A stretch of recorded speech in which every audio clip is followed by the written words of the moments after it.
Good morning students. Remaining part of कविता के बहाने चैप्टर 3 काव्य खंड। इसका काव्य सौंदर्य बता रहे हैं। फर्स्ट काव्यांश का फर्स्ट पॉइंट में आप लिख सकते हैं कविता की अपार संभावनाएं इसमें बताई गई हैं। दूसरे पॉइंट में लिख सकते हैं भाषा सरल और सहज है जो कि खड़ी बोली में सशक्त अभिव्यक्ति है। थर्ड पॉइंट चिड़िया क्या जाने में प्रश्न अलंकार है, कविता का मानवीकरण किया गया है। फोर्थ पॉइंट इसमें लाक्षणिकता है। और 6 पॉइंट पर आप लिख सकते हैं कविता की उड़ान भला में अनुप्रास अलंकार है। तो अब हम काव्यांश से रिलेटेड क्वेश्चन पूछ रहे हैं। कविता एक उड़ान है चिड़िया के बहाने, पंक्ति का भाव बताइए।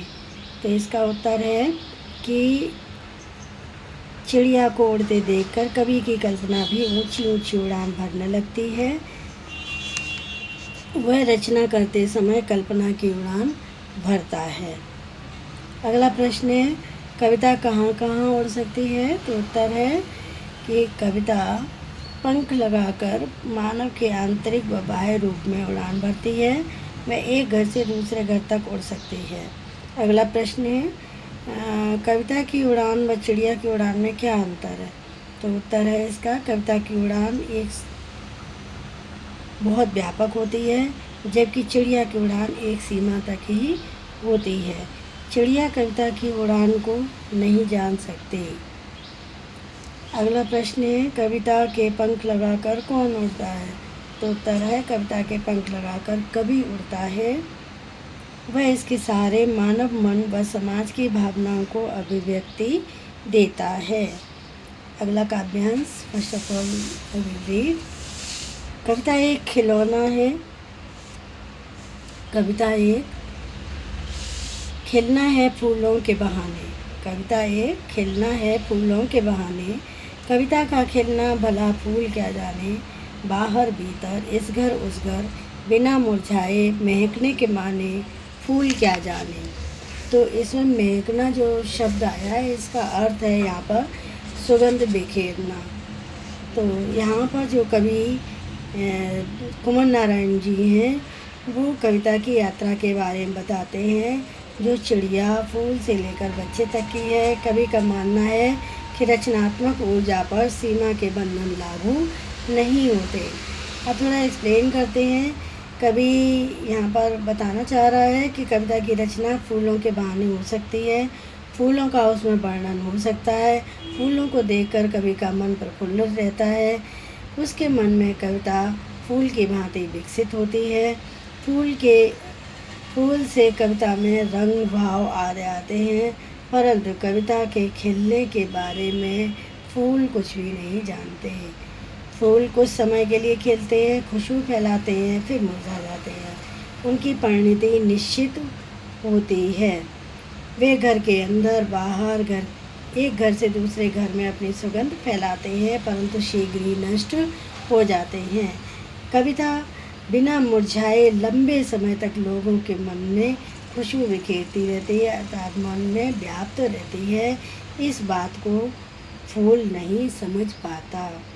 तो अब हम काव्य सौंदर्य की बात करें तो फर्स्ट पॉइंट में आप लिख सकते हैं कविता व फूल की तुलना मनोरम है।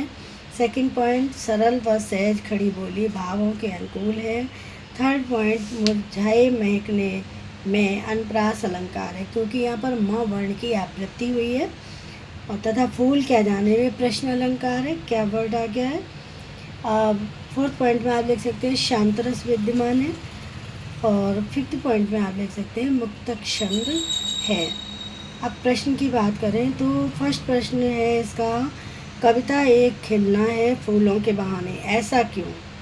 तो इसका उत्तर है कविता फूलों के बहाने खिलना है क्योंकि फूलों को देखकर कवि का मन प्रसन्न हो जाता है, उसके मन में कविता फूलों की भांति विकसित होती जाती है। सेकंड क्वेश्चन है इसमें कविता रचने और फूल खिलने में क्या साम्यता है। तो उत्तर है इसका जिस प्रकार फूल पराग मधु व सुगंध के साथ खिलता है, उसी प्रकार कविता भी मन के भावों को लेकर रची जाती है। मन में कल्पनाओं की आंधी चलती है और शब्द अंकुर बन के फूटते हैं और मन के भाव प्रस्फुटित हो जाते हैं। तो इन भावों के द्वारा ही कविता का निर्माण किया जाता है। अगला प्रश्न है, बिना मुरझाए कौन कहाँ महकता है? तो उत्तर है, बिना मुरझाए कविता हर जगह महका करती है। वह अनंत काल तक सुगंध फैलाती रहती है। जब जब पाठक इसका पठन करता है तब तब वह आनंद की अनुभूति करता है और सुगंध अनंत काल तक इस कविता की सुगंध महसूस कर सकता है, भाव महसूस कर सकता है। कहने का मतलब क्या है? यहाँ कविता के भाव महसूस कर सकता है, आनंद ले सकता है। अगला प्रश्न है, कविता का खिलना भला फूल क्या जाने? इस पंक्ति का आशय स्पष्ट कीजिए।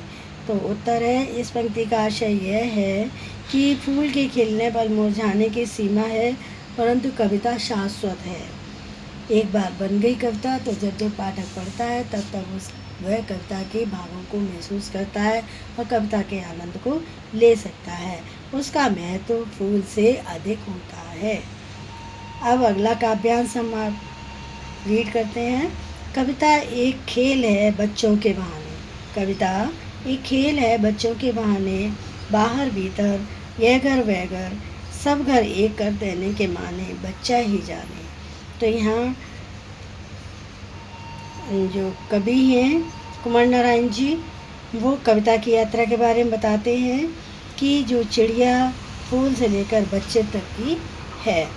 तो ये थोड़ा एक्सप्लेन कर देते हैं कि कवि कविता को बच्चों के खेल के समान मानता है। जिस प्रकार बच्चे कहीं भी किसी भी तरीके से खेलने लगते हैं, उसी प्रकार कवि के लिए कविता शब्दों की क्रीड़ा है। वह बच्चों के खेल की तरह ही कहीं भी कभी भी किसी भी स्थान पर प्रकट हो सकती है। वह किसी भी समय अपने भावों को व्यक्त कर सकती है। बच्चों के लिए सभी घर एक समान होते हैं। वे खेलने के समय अपने पढ़ाई का भेद नहीं करते।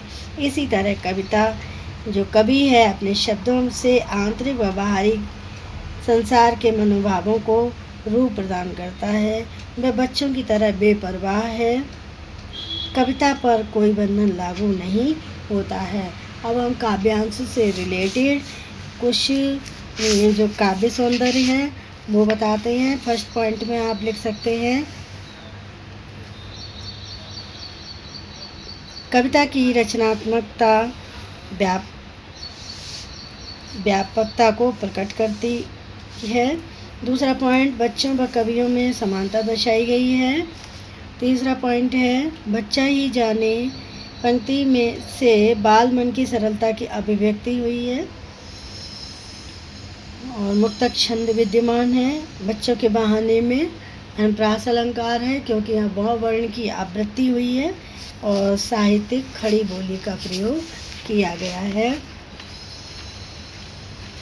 अब हम इस काव्यांश से रिलेटेड आपसे प्रश्न पूछते हैं, कविता को क्या संज्ञा दी गई है, क्यों?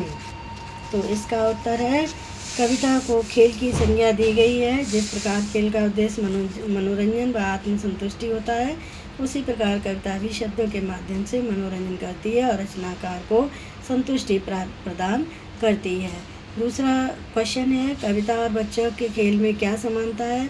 तो उत्तर है, बच्चे कहीं भी कभी भी खेलने लगते हैं। इस तरह कविता कहीं भी प्रकट हो सकती है। दोनों कभी कोई बंधन नहीं स्वीकारते। अगला प्रश्न है, कविता की कौन कौन सी विशेषताएं बताई गई हैं? तो उत्तर है कि फर्स्ट पॉइंट आपकी फर्स्ट विशेषता इसकी ये है कि यह सर्वव्यापक होती है।